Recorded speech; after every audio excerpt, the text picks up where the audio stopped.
Pierre Blériot-Niémec, au moment où nous parlons donc de la vie privée des hommes publics, une autre préoccupation. Est-ce qu'il y a une manière pour des hommes publics de vivre en société? Oui. Une fois que votre réputation a atteint un certain niveau, Bernardo le disait, vous commencez à être pris pour certains pour un modèle. Un modèle. Et donc, il y a plus de contraintes. C'est bien d'être un homme public, c'est bien d'être connu. Mais il y a le revers. Moi, je suis par exemple quelqu'un qui a un langage très violent. C'est-à-dire, au volant, je balance des colibets. Constamment. Tu insultes. J'ai dit ça en tête. Tu ne devais pas le... Non, moi je veux qu'on soit au même niveau de compréhension. Bon, au volant, je balance des colibets. Seulement, vous savez, la popularité que vous m'avez donnée à Info TV commence à me pourchasser. Ouais. Dernièrement, j'ai dit à un monsieur, mais je crois que ta tête là ne tient pas. Il dit bonjour Blériot. Vous voyez, j'ai eu honte. Moi, j'ai eu le même problème un jour. Je ne sais pas, je suis allé faire des achats à un supermarché. Il y avait donc un problème, on m'a remboursé des pièces. Et ça allait dans les 400 et poussières là et tout ça. Moi, j'ai dit quand pas les pièces, il dit comment ça? Je ne vais pas faire en sorte que je laisse mes pièces. Il y a donc un monsieur qui était à côté, il dit bonjour perfecto. Donc, je n'ai pas répondu, mais je suis parti. J'ai compris qu'il voulait faire combat et qui fait tu attends 400 francs. Donc, voilà les contraintes. Voilà. Donc, plus on vous donne, plus on réclame de vous. En fait, les gens nous aiment. Parce que même ceux qui nous insultent nous aiment. S'ils ne nous aimaient pas, ils ne nous regarderaient pas. C'est vrai. Il y a beaucoup d'autres chaînes. Ils nous aiment. Mais ils attendent de nous plus que ce que nous donnons jusque-là. Nous devons donc faire des efforts pour que notre vie publique soit pour le moins exemplaire. Est-ce qu'il est beau de trouver un homme public affalé dans un bar à 2 heures de la nuit en train de somnolant? C'est lui qui reste le gardien du bar. Ou bien on dit qu'il est allé avec une femme, ça ne s'est pas bien passé, il n'a pas payé. On le tient au carrefour ou quoi, bah. Des choses, non, ça je dis. Tu vas me donner mon argent. Il va se trouver tout de suite. Non. Nous, par exemple, qui sommes des hommes publics, devons nous adresser avec beaucoup de tact vis-à-vis, par exemple, des policiers, des gendarmes. Nous devons être courtois. Nous devons donner le bon exemple. Nous devons quelquefois même aider à solutionner des petits problèmes qui se présentent dans l'espace public. Donc, nous devons payer nos factures. Si Enéo vient enlever le compteur parce que tu n'as pas payé, ce n'est pas bon. Donc nous devons être des modèles. Nous devons faire l'effort d'être des modèles. Parce qu'on va encore plus... D'ailleurs, la loi le prévoit. Les gens qui ont atteint une certaine dimension publique, lorsque vous commettez certaines infractions, la loi est plus dure avec vous. Par exemple, en termes d'escroquerie. Parce qu'on se dit qu'on peut facilement faire confiance à Niémec, à Bernardo, parce qu'on les a vus à Info TV. Donc, si vous escroquez des gens, dans ces conditions-là, vous avez des circonstances aggravantes. Très bien. Nous avons donc le devoir d'être des modèles. Bon, il faut aussi dire, nous ne sommes pas des anges. C'est là où j'en venais. Et c'est la question que je voulais donc poser à... nous ne sommes pas des anges. Je vais m'arrêter là. Alain Douc, qui est un peu plus angélique. Alain Douc, on est d'accord, hein, pratiquement sur toute la ligne, sur ce que vient de dire Blériot. Mais entre-temps aussi, est-ce qu'on ne demande pas aussi un peu trop aux hommes publics? Nous, au-delà de tout, nous sommes d'abord des humains. Justement, on leur demande trop. Ouais. Et Blériot le disait à la mesure de ce qu'on leur donne. Donc c'est comme ça. Avec les grandes charges, les grandes positions, les grands devoirs. Il ne faut jamais oublier ça. C'est de ça qu'il s'agit. Et la réputation, elle vaut plus qu'un parfum hors de prix. Et c'est là-dessus que les gens doivent travailler. Travailler leur réputation. Les gens aiment travailler sur l'image. L'image qui parfois n'a rien à voir avec eux-mêmes. Leur réalité, leur vrai soi, leur vrai moi. Vous voyez, c'est ça le problème. Travaillons sur la réputation désormais beaucoup plus que sur l'image qu'on veut communiquer aux gens, sur la publicité.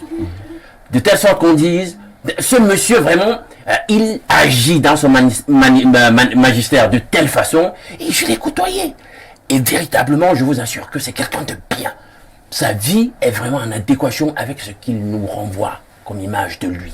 Vraiment, nous sommes des humains, chacun peut avoir ses petits défauts, mais dans l'ensemble, je peux vous dire que c'est quelqu'un de bien, je l'ai côtoyé, etc. Travaillons sur la réputation. Oui, Bernardo. Je voudrais demander qu'on élude pas le contexte dans lequel nous vivons. Notre société est malade et elle est frustrée. Parfois, pour peu, on en fait des tonnes. On a des personnes qui ne sont pas complètement éduquées et qui ne sont que réactives, qui ne prennent pas souvent le temps d'écouter ou de comprendre, qui ne veulent que réagir. Dès qu'on leur a dit que Alain Douk a volé 10 000, elles ne cherchent pas à savoir si c'est vrai ou si c'est faux. Voilà. Elles se braquent, elles se versent et elles vous disent tout. L'homme public doit avoir les nerfs solides.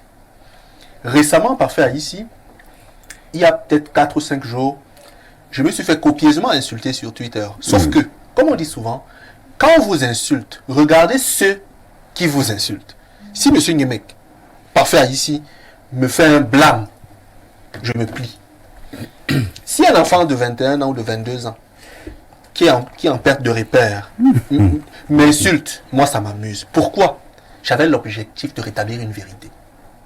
Une jeune fille a annoncé sur les réseaux sociaux qu'elle s'est faite bastonner par un jeune homme. Elle mentait. Quand ça s'est passé sur la toile, moi je suis resté tranquille. J'ai pris la peine de convoquer le garçon. La fille a donné sa version. J'ai convoqué le garçon. J'ai pris les messages, j'ai lu. Que le garçon échangeait avec la fille. Je me suis rendu compte qu'elle n'a pas été bastonnée comme elle l'a dit sur la toile. Je suis allé dire à la fille sur la toile que ce que tu as dit n'est pas vrai sur le garçon. Tu as des choses partiellement vraies. Il ne t'a pas bastonné. Des jeunes enfants, des jeunes petites filles de la diaspora sont venus m'insulter. Après, quand même, quelqu'un est venu rétablir les faits et il m'a demandé même pardon. Vous voyez. Mais quand les gens comme ça vous insultent, vous riez. Parce que vous comprenez que c'est des gens sans consistance, sans science, sans connaissance, qui ne veulent que réagir. Donc vous parfait ici, vous m'avez dit sur ce plateau, quand j'arrivais ici, que Basson, tu vas te faire insulter. Ça c'est clair. Mais pour certains, ils verront au-delà des simples mots quelqu'un qui a quelque chose à proposer à sa génération. Vous me l'avez dit. Dans la danse. Vous m'avez même dit un jour, fais bien la télé, elle te fera aussi. J'ai fait des bourdes, mais je m'améliore tous les jours. Vous avez sûrement remarqué. C'est pour ça que je vous dis, l'homme public doit savoir qu'à un moment donné, il recevra des coups. Parce qu'il en donne aussi. Nous aussi, des coups ici, on en donne. Donc, moi, recevoir, moi, je suis fair play. C'est compris. Perfect. Alain Douk vous reprend la parole. Ensuite, la même question. Oui. Savoir aussi s'imposer en tant qu'homme public des limites. Il y a des choses sur lesquelles je suis souvent scandalisé. Hein? Vous voyez une personne publique, que ce soit du monde, du show, surtout, parce que les hommes politiques chez nous ne se le permettent pas trop, surtout ceux qui sont dans le showbiz, le spectacle et tout. Il expose tout, hein? Les enfants, etc. Je reste comme ça, je suis perdu. Est-ce qu'on a besoin d'autant d'ostentation? Parce que quand vous-même, vous ne vous fixez pas des limites. Non, je vous prends un exemple concret.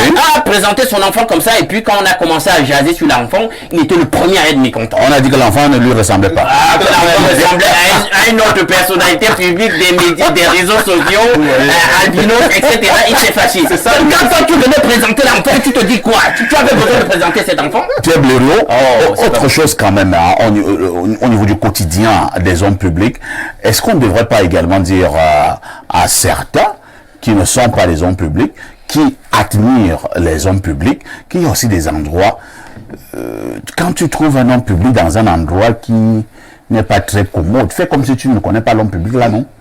Il y a un homme public qui s'est plaint. Il me dit, mais parfait, tu te rends compte, j'entre dans un hôtel, là, avec une petite, et là, à l'hôtel, les gens me disent, oh, bonjour, bonjour. Il dit, ouais, est-ce qu'ici, tu dis que tu me connais?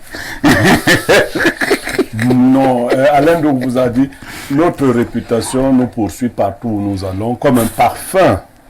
L'homme public, dans les milieux de cette nature, lui-même doit s'entourer de beaucoup de discrétion. Moi, je voulais plutôt aborder un aspect. Allez-y. Il y a chez nous, je ne sais pas si c'est le cas partout, une tendance à croire que les hommes publics sont fortunés. Ouais. Ou qu'ils sont tous fortunés. Tout à fait. C'est pas vrai. Et ça pousse certains hommes publics à adopter des styles de vie qui ne correspondent pas à leur réalité. À s'inventer des vies. Non. Vous pouvez me trouver, m'aider. C'est clair. Non, mais les hommes publics ne sont pas forcément tous fortunés. Enfin, ne sont pas forcément fortunés.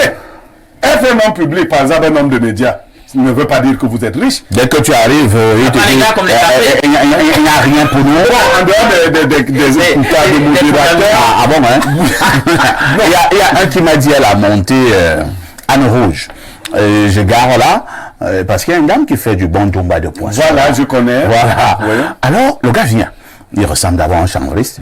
Oh, bonjour, perfecto. Bonjour, perfecto. Il dit bonjour. Bon, moi, je suis en train de parler. Il dit, non, perfecto. Il faut quelque chose. Le peuple te regarde. Le peuple te regarde. Il dit, ouais, quel peuple? C'est lui le représentant du peuple. Il a fallu le représentant du peuple. Non, il faut le dire. Bon, ça peut-être, vous savez, nous sommes dans une société un peu difficile à vivre, mais il faut éviter de le laisser croire, parce que j'ai vu un certain nombre de jeunes confrères Ouais. donner l'impression qu'ils étaient fortunés, et cela les a poussés à des agissements Tout pas à fait. du tout corrects. Tout à fait. La fortune même qu'on peut avoir, je ne crois pas que c'est dans la posture de présentateur d'émission que vous serez fortuné, non. Peut-être que Puisque vous ne vendez rien. vous ne vendez rien. Et les salaires sont connus. Ils sont connus. Pour les meilleurs d'entre nous, peut-être c'est 1 million de francs. Alors, Ouais. si vous avez 1 million de francs de salaire, ne me dites pas que vous êtes quelqu'un de fortuné. Non, pas vous du n'êtes tout. pas fortuné. Donc, il faut adapter ça.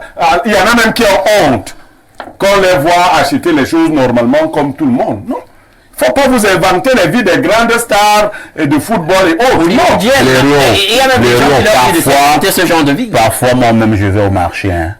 J'achète du poisson.